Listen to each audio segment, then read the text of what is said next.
everyone, and welcome to Book Club Corner, where every Wednesday right here in beautiful Scarborough, Tobago, we chat with local authors about their love for the literary arts and the written word. We speak to publishers and we also speak to booksellers. We bring you in connection with the publishing industry stakeholders.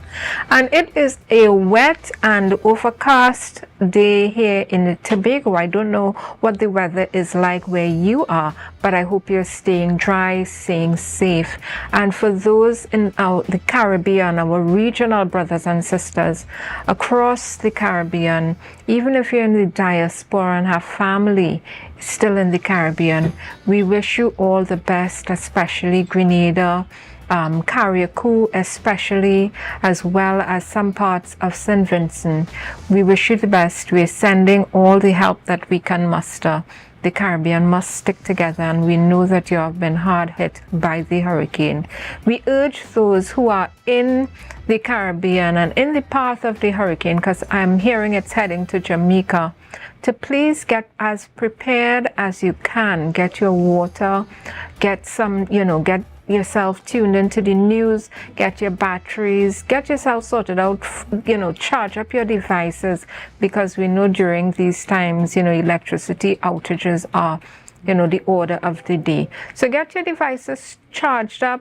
If you have to get data on your phone, or you have to put, a top up on your phone so you can call friends and family, if you can, do everything you can to be prepared for this hurricane season, because it's going to be a serious one. Climate change is real, guys. It's happening, and we in the Caribbean are always acutely affected by it.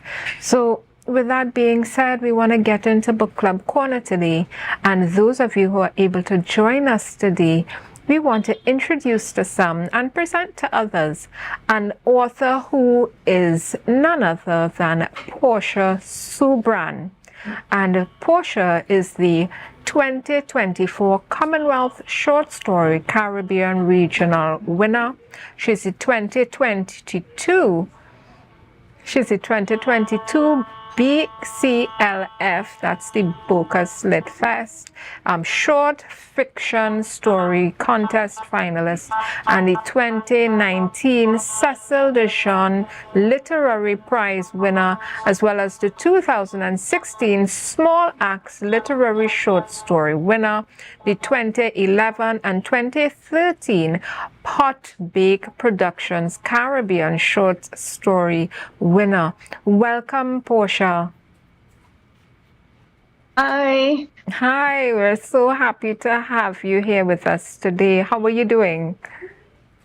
I'm good, and thank you so much for having me today. We're very happy to have you. Congratulations to you. I'm hearing, it's a winning literary household you're coming from, yes? Yeah. So congratulations to you, yeah. And to the author of The Hungry Ghosts, Kevin, yes? We want to talk to you about your book, about winning, about how it's affected you, about authorship, and get into all that great stuff. But before we do that, you all know how we do it on Book Club Corner. We always have a little sip and chat. And today we have, thanks to Jofield Wines again, I have here in studio sweet potato wine.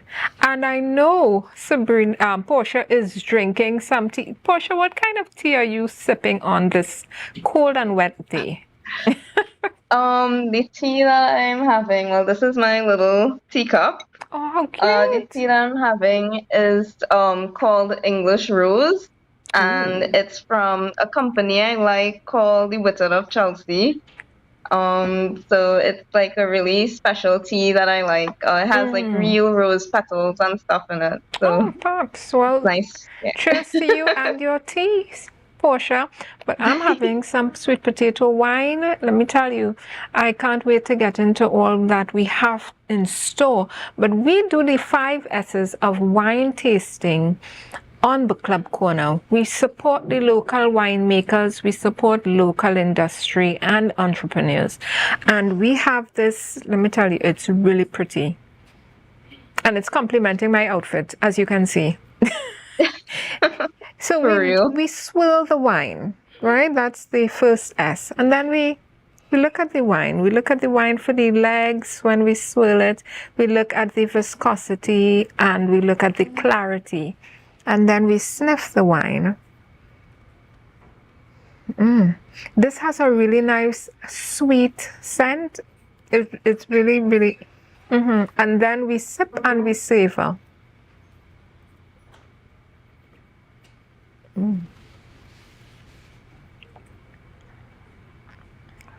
Ladies and gentlemen, we have a winner. We have a winner. Sabrina, I have to try and get a bottle of the sweet potato wine to you. I don't know how we're going to do it, but by next week you'll have some sweet potato wine to sip on and show off on all who in your household, right? We're going to go on a short break, guys. Get your snacks, get your drinks. Come back with us as we chat with local author, winner of the Commonwealth Short Story Prize. That's Portia Subran. We're going to speak with her as we come back from this break. Don't change your channel and don't go far. We'll be back in a few minutes.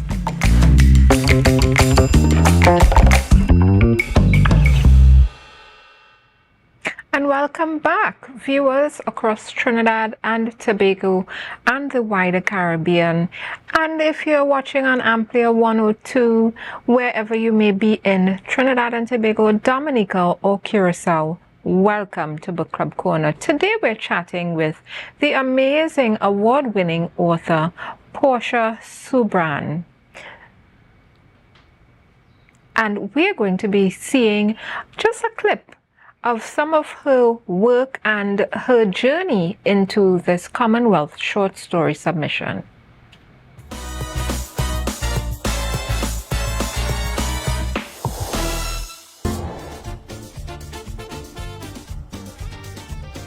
My name is Portia Subran, and I am from Chaguanas in Trinidad and Tobago. Growing up in Chaguanas has influenced my writing a lot. Since my great-grandparents came to Trinidad as indentured laborers, 4 generations of Subrans have lived in Chaguanas. And from the stories of my parents, my aunts, and my uncles, I saw that Chaguanas is always a place that is in flux.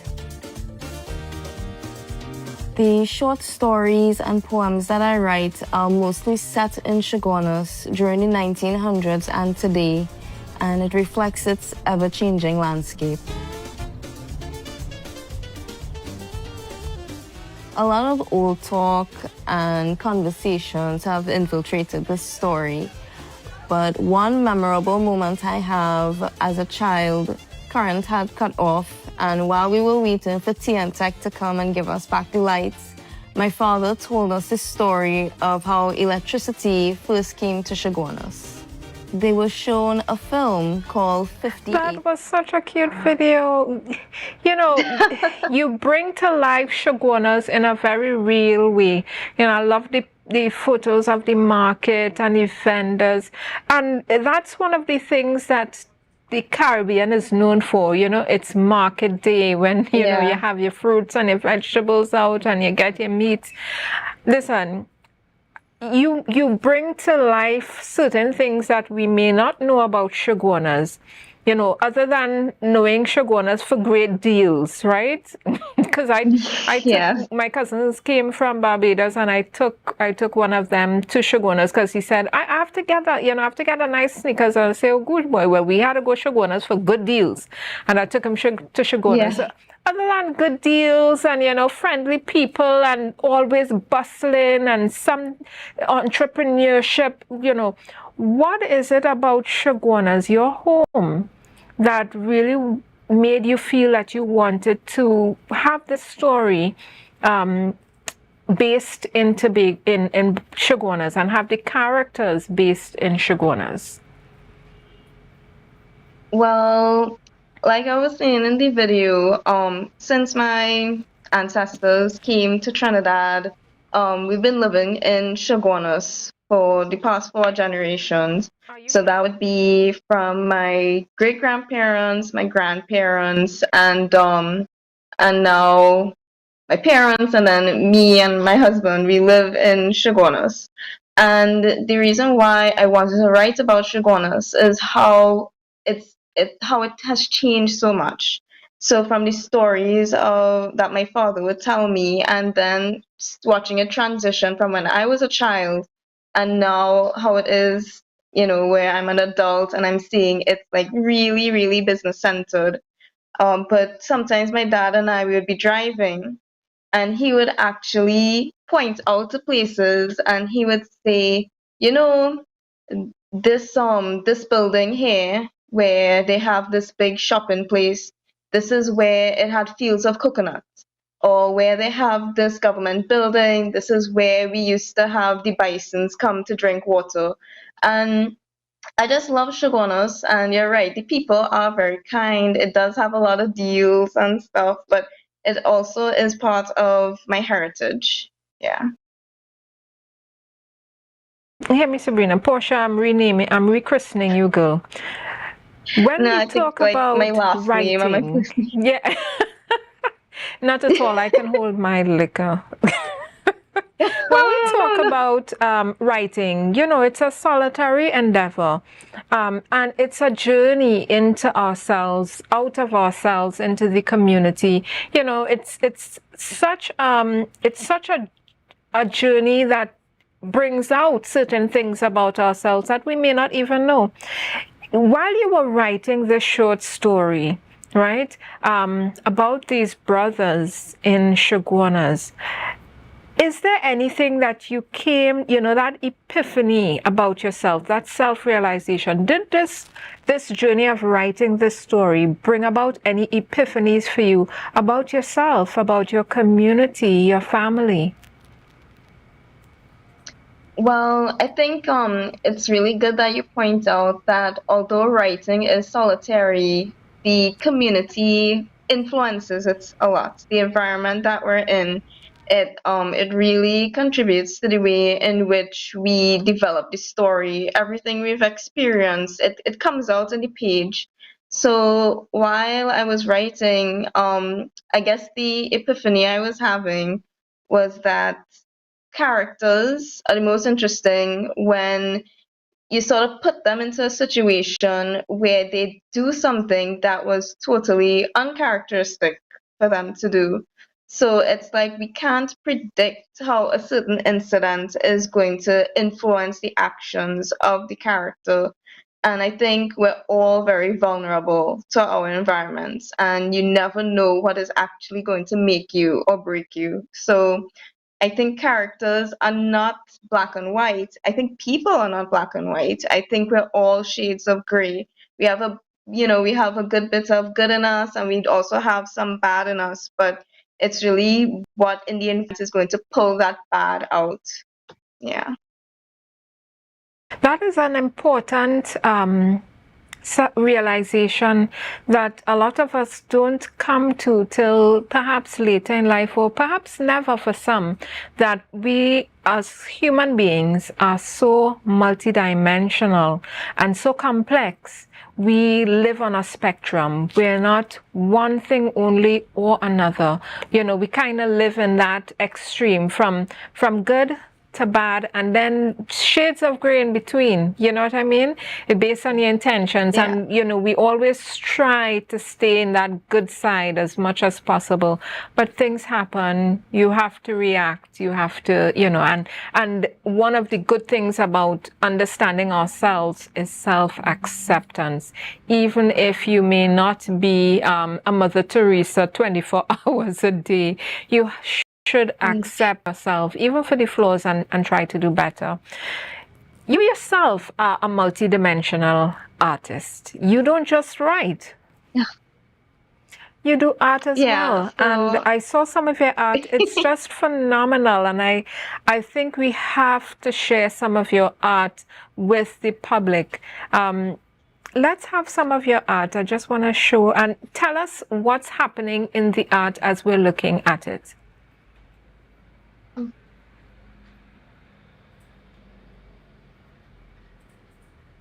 Oh, look at this one. What is this? What is this? What is happening here, Portia? This one is so.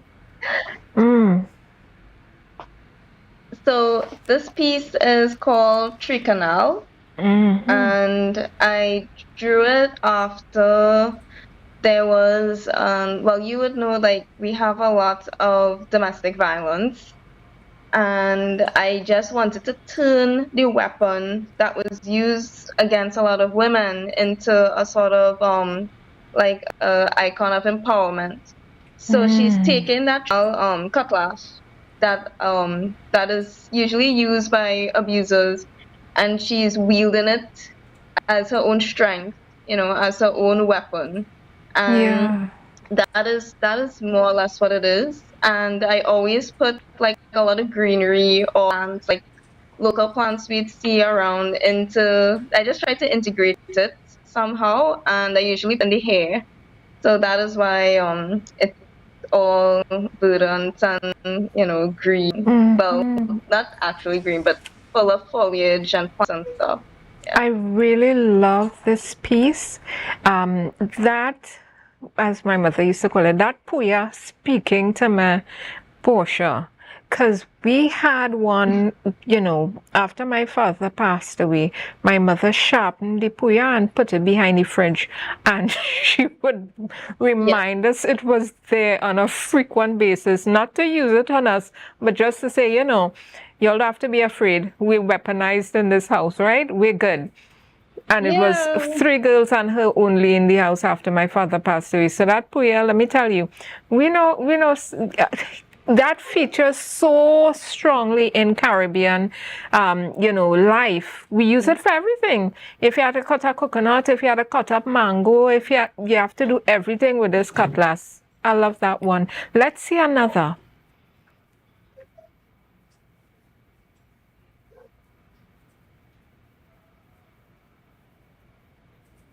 Tell us about this one.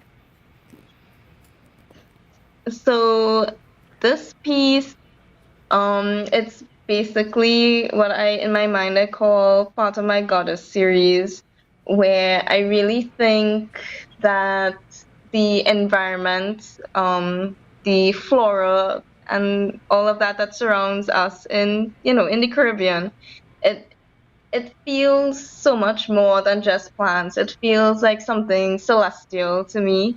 It feels like that is how, God shows his love for us in a way.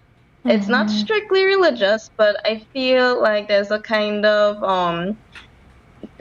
kind of spiritual connection between plants and also with women. And I just wanted to really make a goddess completely.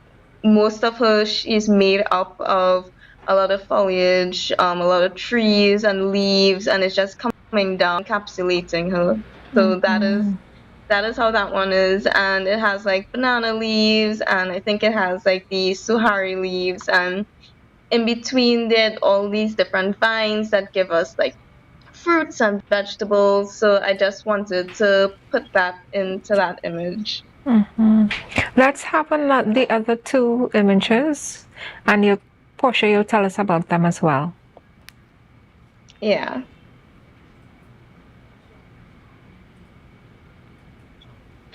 So this one is about like the light and like fires in the skies, and it's basically a sort of fire deity, and just that feeling you get of a woman being empowered by fire, or just that sort of goddess inside of you, that fire inside of you.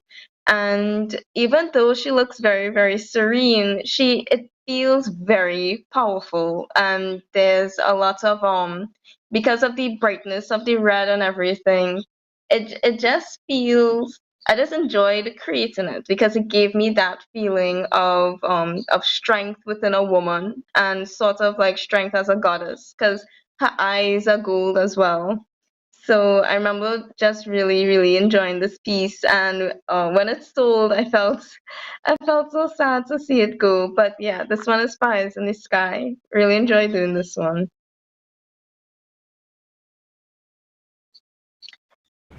This piece is my tribute to Robusta coffee because I know a lot of coffee connoisseurs.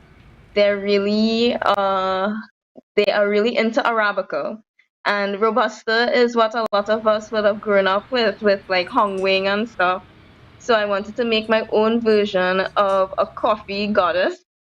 And the model for this is actually my older sister, Doll. So I took a photo of her and I sketched it out and I put all this coffee into her hair and then I just put in all the gold foil and the copper foil and just wanted to give her that sort of celestial look of, with the gold in her eyes and then on her mouth. But it really is a tribute to Robusta coffee. Yeah. I really like what you do with your art, Portia. It gives the feeling of peacefulness, but you can see something is brewing, something is happening in the background. And that's how we are as women. We sit quietly gazing into the horizon, but something is always happening. We're always thinking of what's next, what's happening, and I really love that about your art. I'm seeing some themes running there. Is it the sun or the moon or both as well? And it kind of gives us folklore feel. So I'm going to put a plug out for you, Portia. All those authors who are looking for artwork for your books, if you have this one, I think Portia could knock it out of the park, whatever you may need. But if you're looking for, this folklore, celestial, kind of feel to the artwork, Portia is the one to call. Portia Subran is her name, and she's not just a short story writer, she's not a novelist, she is also a graphic and visual artist. I love your work, Portia. We're going to go on a quick break, guys. And before we go on a break, I just want to tell you, get your snacks, get your drinks, come and sit with us and chat with us and listen to what Portia has to share with us. When we come back, Portia is going to be talking to us about her win for this Commonwealth short story. We're going to be back with you in a few minutes. See you in a bit.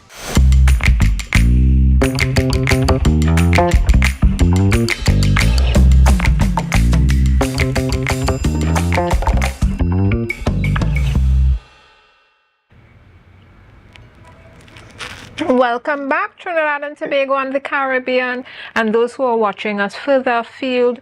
We're here on Book Club Corner, right here in beautiful Scarborough, wet, overcast today, and we're sipping on Joe Field's sweet potato wine while we sit and chat with award-winning author Portia Subran.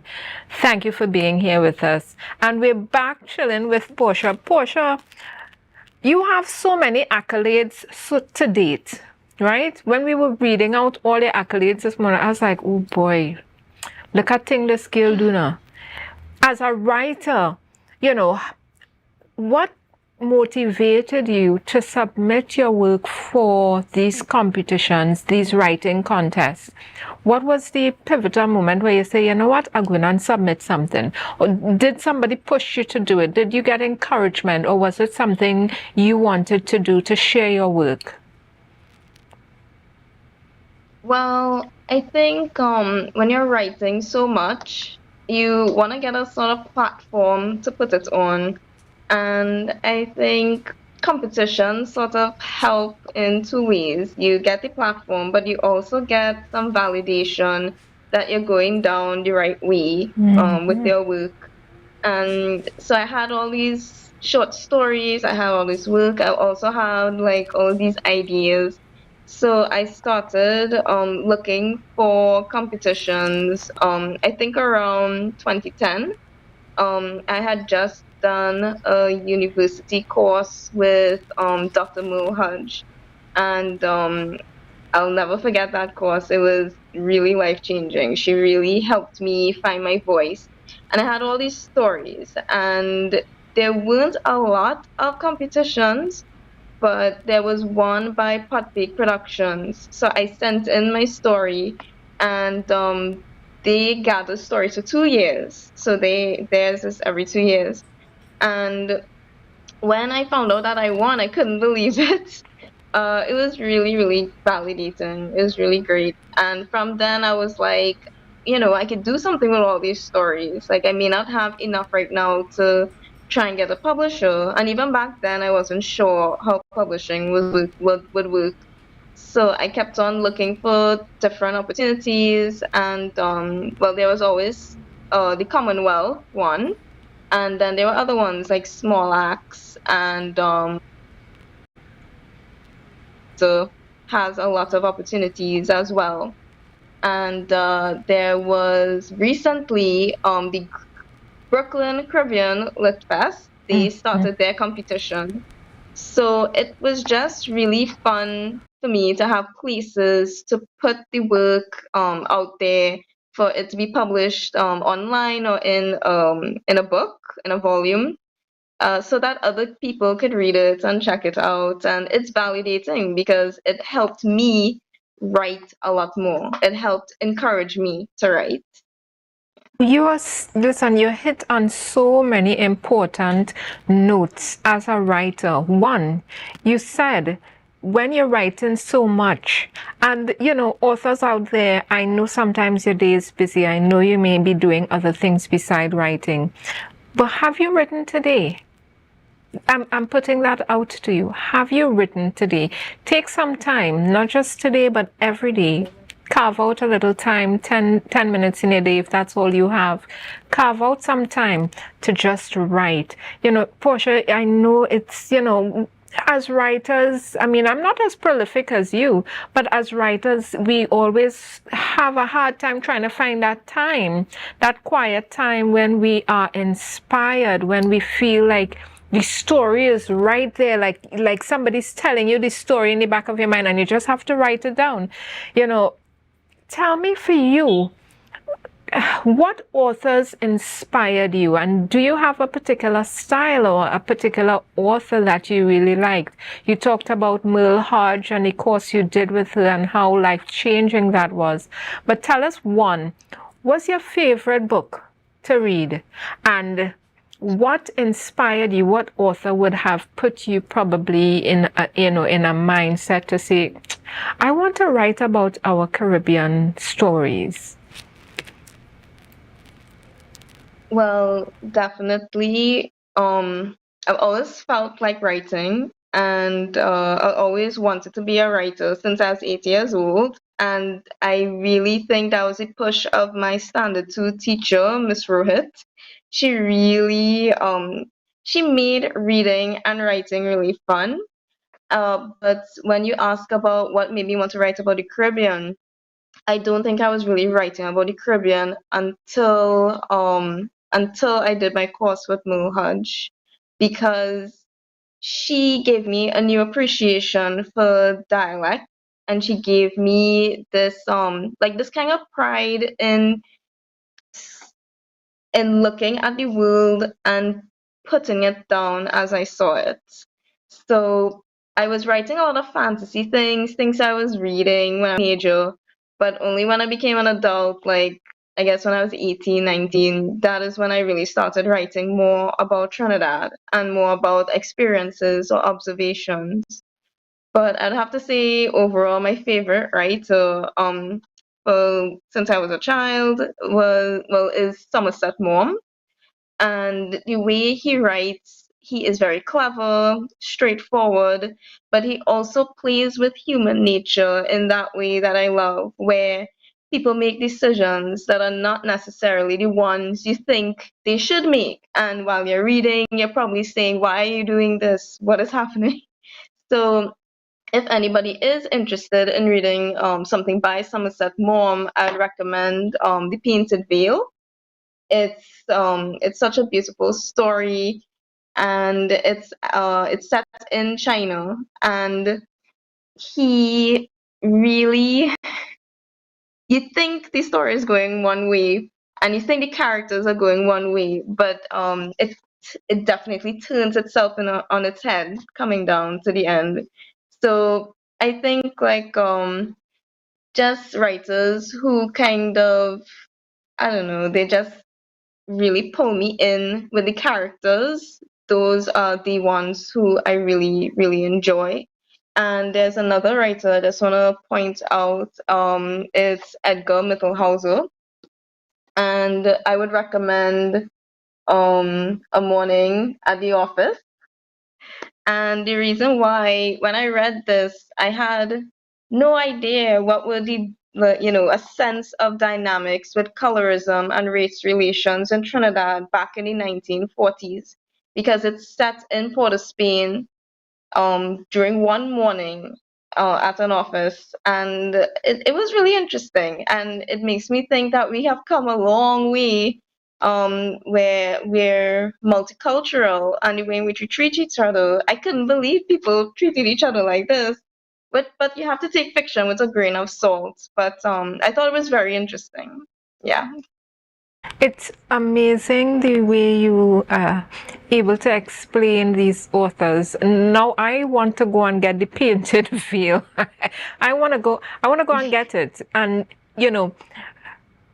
we're doing a lot of reviews for the books that we're reading here on Book Club Corner. And I went on Goodreads. And I'm just a plug for Goodreads. You all know I don't work for Goodreads, right? And they don't pay me.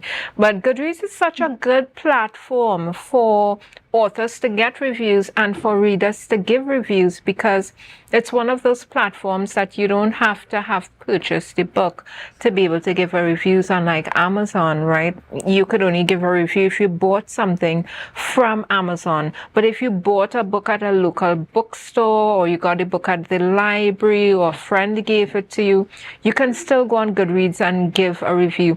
So I'm putting it out there for all our readers. If you're reading a book by especially a Caribbean author like Portia Subran, right?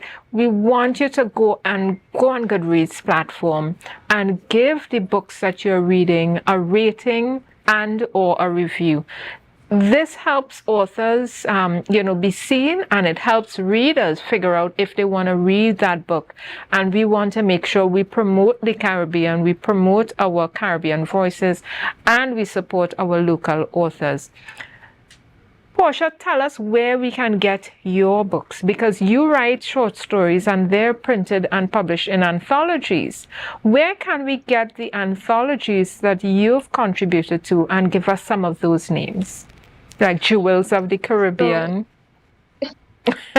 Yeah. So the anthologies I've been in, I feel like they have been quite a bit.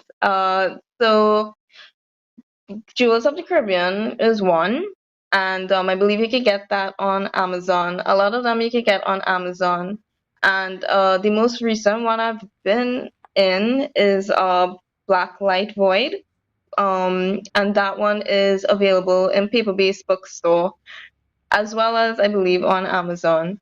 But the interesting thing about that anthology in particular is that it's a lot of really amazing Caribbean writers. There's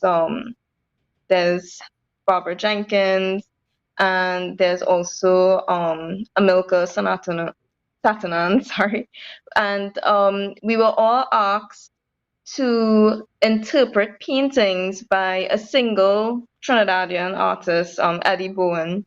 And the things that everybody saw in each painting was really interesting. So I really enjoyed being part of that anthology. There have been some not quite anthologies, but have been published in the Caribbean Writer as well. And I do believe you have to order those straight from them. But there's also some online platforms that have really great Caribbean writing and have really well curated sort of writing that I would even say is aspirational. So the platform online I like most is Pre-Lit Magazine, and it's based in Jamaica. And everything I read from them, it feels so authentically Caribbean. They have writers from all the islands of the Caribbean, and they do short stories, they do poetry, and they do fiction. And I would say if you want to read some really nicely thought out stories from Caribbean people, you should check out Pre-Lit magazine online. And if you want to submit, that's great too. And they do themed work. And I would say the good thing about submitting to Pre-Lit magazine is that even if your work wasn't accepted, they actually give you feedback. And feedback is that is like the most useful thing a writer can have. Just getting feedback and understanding how you can learn to be better and how you can work on your, just the technical part to get your ideas out there. Mm-hmm. You're so right in terms of that feedback, and it's not just feedback, but not just I didn't like it or I liked it. You really want the person to dig deep and tell you, okay, what about the character you didn't like? What about the story you didn't like? Or what about it that you loved? What spoke to you? You really want that good feedback. And I heard you call Amilca's name, and shout out to Amilca. He's also an author, and he's one of the products of the Cropper Foundation Writing Residency. And recently, one of the founding tutors, mentors of that writing residency, he passed away yesterday, and that's Professor Fonzie. We want to extend our condolences to his family as well as to the writing and art community, because this is a hard one, guys. This is a hard one. He seemed to have been somebody, I've never met him personally, but I was following him. He seemed to have been somebody who would give you that really good feedback so you'd know what's happening with your work. So condolences. And before we go to break, congratulations again. You're putting Trinidad and Tobago on the map. There is such a thing as literary tourism. And when we as Caribbean people put our stories forth, we do more than just being heard as, oh, that's a Caribbean voice. Oh, coconut trees, oh, banana trees, oh, sunshine. It's more than that. We're really telling our stories and our rich cultural heritage. We're going on a quick break, and when we come back, we're going to hear some of Portia's work. She's going to be reading from her work for us. So don't move too far. If you have to use the bathroom, go quickly and come back. Portia is going to be reading from her work, and I tell you, it's a real doozy. So see you in a few minutes.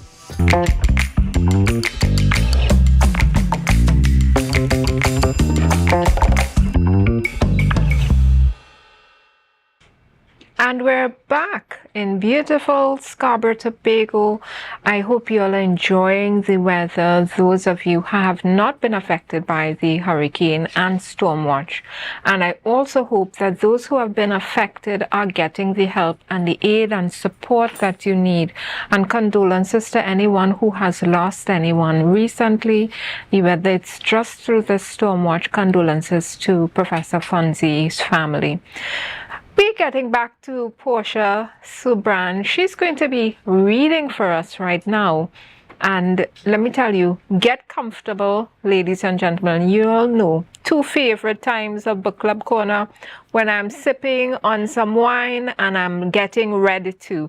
So I'm going to get comfortable. Portia, you ready? Yeah, I'm ready. So I'll be reading from The Devil's Son, which is the piece that won for the Caribbean region for the Commonwealth competition. So I just wanted to read like the first 2 pages, and hopefully you all will go on Granta and you can read the rest of the story there. Mm-hmm. After hearing a phrase of music, memory suddenly rises in front of you like the clearing mist of the blue orange, the heavy smoke of a pitch oil flambeau, the smell of rain on warm asphalt in the night, the wail of your father, the silence of your mother. Some nights you will not forget, even though you feel you bury it deep enough, is a brand to the back of your skull, somehow still burning, still on fire. hiding up in layers of flesh, follicles, or web of nerves. Then suddenly it come back to malign your mind with misery and guilt. It's like that for me now. Stick up in traffic on the way to San Fernando, and a radio station start to play a song that knife plunge in my belly. Me I know what old time jockey dig up this old time song from my youth. Gucci Grant's The Way Wind. The song is a pull to my navel string. The way eating the flesh of the armored cascadura does call you back home to die in Trinidad. That song pulled my soul back to Shogunas, old Shogunas, from 60 years back. A flood of memories erupting and fighting for the spotlight in my mind. The smell of burning sugar and rotting bagasse. That scent like festering flesh. The splash of cold water from a gleaming copper basin on the days that and sweat rolled through the rows of Woodford Lodge estates looking for adventure. The sizzling crack of a film projector, the unnatural firmness and coldness of the Anglican ceremony, the bellowing bison, his voice vibrating muscles of his neck.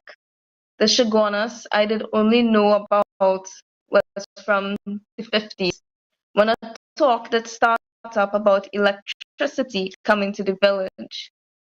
Back then it was a village, but we papa, them just call it a borough now.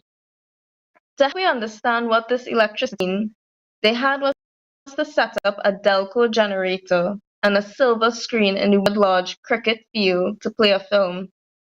I can remember that good day, man. Me and my partner Jaikaran had gone down early in the morning to gawk at the equipment. A huge scaffold coming down where the cricket pillars were to be posted, a string of bulbs wrapped around the massive apamat trees, an untethered silk screen whipping out in the breeze, and reel of film offloading from a cart. We asked the man, what it have there on them film? He said go show a man's wife tending to a farm with the use of something none of us had, electricity. The film wasn't meant to be science fiction, but it did feel like that to we, because we did live in darkness. If you did forget to light your home flambeau, you was getting sucked into the oblivion every night. Papa did tell me it was a good thing that we was going to get electricity, because the kinda darkness we in, it has let the mind run mad with superstition. Papa was a logical man who did follow the see it and believe it of life. Mommy was the opposite. According to my pa, she find great solace in the greatest superstition of them all, religion. You never see a woman so deeply committed to the tenets of the church and feel she more missionary than parishioner. She favorite story revolve around the evangelizing and conversion of the savages. But here in the Harness, it didn't have no such savages. So she find them in Hugh and Sharon. So y'all can read the rest on Granta. I love it. It's such nostalgia, such, you yourself, the listener, I felt myself thinking about those things that pulled me back to my childhood, back to my youth, back to, all of these things. You sort of be like, oh, yes, I remember when. I love that about your story. You really, you went deep with that one. And simple things. I mean, there are so many people right now because of this hurricane and storm situation, the weather conditions are now still back in darkness, back without electricity, right? We have to even, so this might help a good few. Listen, don't forget the days of the flambeau. Right? If you are without power, don't forget the days of the flambeau and the coconut husk, lighting the coconut husk. My grandmother used to light it and smoke out the house before she shut it up by granny in the evening, These are cultural things that we used to remember, we used to use, and we can go back to it whenever we fall into trouble, right? So bringing that back, sometimes these stories help us, oh my gosh, it's true. What about the flambeau? You know, as they say in Tobago, the bamboo. Go and light a bulife, you know, culture, stories, heritage, our Caribbean voices. Thank you for that, Portia. Golden. Thank you so much for that. Guys, you heard it from Portia. Go and get the story yourself. Read the rest. She's not telling you everything. She ain't even giving you the spoilers. So you can't say, but Portia, you tell me everything already. Why go and look for your book? Go and get it. She didn't give you the spoilers. We're heading to the green room right now. And the green room is a place where we share insights and information with our local authors. And our question for the green room today is, drumroll, where else other than Amazon can I get reviews? We gave you the answer earlier, but we're going to tell you again. Amazon reviews are for verified purchasers. Goodreads is an amazing and free platform where readers can rate and review books. Authors can get an author account and use it as one of your social platforms for visibility. So that's the answer. If you are looking to build your reviews, you know, for readers to find you, right, when they're looking for their books, please use Goodreads, guys. I don't work for Goodreads. They don't pay me, but when I see good stuff, I share good stuff. And we've been putting some reviews into Goodreads. A lot of the bookstagrammers use it. But please, it's really meant for authors and readers. So if you're an author, go and get your author account on Goodreads. It's free. If you are a reader, please help and support our local authors. Even if you got the book from a library, go to Goodreads and leave them a review and a rating. Tell them what you liked or didn't like about their book. An honest review is best, right? And we want to support our local authors. Goodreads, that's oneword.com. So go there and get your stuff. And we want to thank our part sponsors for the Green Room. That's Mansa Enterprises, a new bookstore in Calder Hall. And it's a book and stationery store right here in Tobago. And they're open Monday to Friday, 10 a.m. to 6 p.m. And we want to thank our other part sponsors. That's Caribbean Book Marketing Hub. And they offer book marketing consultations. And they discuss with you where you are in your publishing process, your book sales and marketing goals, and help you set a plan to reach those goals so you can sell the amount of books you need to sell. And we have here a book that I've written, and it's being given away, a free gift if you get that book consultation done, right? Get you on the road to marketing your book properly and to get the sales that you want. And don't forget, you don't have to wait until, you press publish to start thinking about marketing your book. It's something that you can start thinking about and working on while you're in that writing process. I want to ask Portia before we head out. Portia, for your books and your stories, tell us one thing that you find has helped you in terms of marketing, promotion, whether it was reviews or whatever it was. Share with our authors and our listeners out there one thing that you think is indispensable for marketing of your book.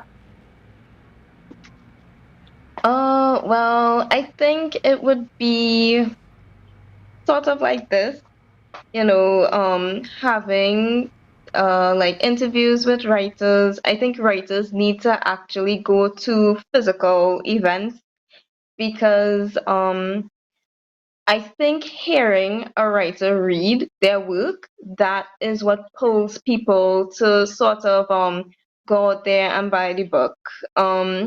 So if you can be reading your book at an event, and you don't even have to wait for another entity to have this. You can create your own event. You could go to like the community centers that we have. You organize your own event. You bring out the community. Then you have like sharing the readings on YouTube. because I find that after I attend a reading, after I hear writers read their work, I am just like, wow, this sounds so amazing. I need to go get this book. And that is how I end up buying so many books and trying, to read them and to get them out there. But say definitely when you read your work at an event and people see how passionate you are about your work, I think they sort of get interested and excited about your work. So that is what I would say. Events and read your work to people. Yeah. Listen, snaps for that. Portia, that was such good advice. Authors, get out there. I know that many authors, many of us are introverts, right? Some are ambiverts like myself, but many of us are introverts. And, we want to shy away from being seen, and we want to sell the book from behind a curtain, put out your book behind the curtain and say, buy my book. You don't want anybody to see you. But no, we can't do that. Let's drop the curtain, come out into the public, share your work, let people see who you are, inspire another author here, right here in the Caribbean, in your space, in your community. And Portia is saying, go to your communities, have a community event for community engagement. You don't know how much you can do to encourage another author or to bring together the persons who are potential authors in the community. Portia, we want to thank you for being here with us today. This has been such a rich sharing. I really enjoyed your work. I loved your artwork. I loved your sharing. If you have, as an author out there, if you need book cover artwork or even graphic work for in the novel itself, please check out Portia. She's not just an award-winning author, but she is a fantastic and phenomenal artist. Listen, share this video because we're going to be reposting it to YouTube. You can find it on Tobago Updates YouTube channel as well as their Facebook page. But Book Club Corner also has a YouTube channel. You can go there and catch up on all the episodes. So if you missed anything Portia said, you can see it right there and see her artwork, right? So you don't have to call and say, can I see samples of your work? Go and look at Book Club Corner and you'll see samples of her work, right? And we want to thank you very much. Check us out on our Facebook Book Club Corner page, Instagram and Twitter. Like, follow, and share us. And if you're an author and you want to come to the platform, as Portia suggested, get an interview, just find us on Facebook and call, fill out the author interview form, and get here and share your work. Thank you again, Portia, for being here with us. And ladies and gentlemen, that's a wrap for us today. Thank you. That's a wrap for us today. We will be seeing you next week, Wednesday, when we tune into another amazing local author. And as we say, we want to support local authors, entrepreneurs, winemakers, clothes makers. Listen, we cannot make this economy keep churning if we don't invest in our local entrepreneurs. So cheers to you. Thank you for being here, and see you next week on Book Club Corner.